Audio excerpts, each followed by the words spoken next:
छ। आज चाहिँ म बेलुकी हुन लागेको छ है। अब चाहिँ अलिअलि रेडी भएर म एक ठाउँमा जाँदैछु, जुन चाहिँ म हजुरहरूलाई भन्ने छैन, अन्तिमसम्म हेर्नु होला, आफै थाहा हुन्छ। एउटा जे होस् हजुरहरूको लागि चाहिँ सरप्राइज जस्तै हो होइन। म चाहिँ एक ठाउँमा जाँदैछु, त्यसको लागि चाहिँ पुरा अब अलिअलि रेडी भएर चाहिँ जान्छु म। अरू त त्यस्तै हो होइन,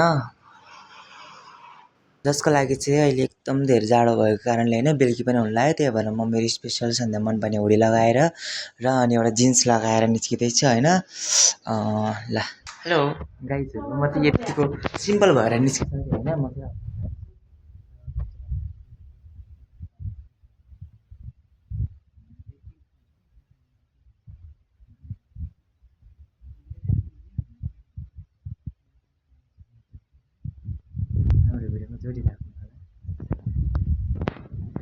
मैले चाहिँ ढोकाहरू पनि लगाएर बाहिर निस्किसकेँ है साथीहरू। मलाई चाहिँ बाबाले 200 रुपिस दिनुभएको छ है। खर्च चाहिँ यत्तिकै चाउचाउ बिस्कुटहरू खानको लागि, तर मैले केही पनि खाँदिनँ है, राख्छु त्यत्तिकै। अब हेर्दै जानु होला म के गर्न गइरहेको छु, कहाँ जाँदैछु भनेको। यो बारीमा छ नि, यो रोपेको पनि हाम्रै नै हो। मैले आज गोडेको थिएँ, यो खतरा भएको छ।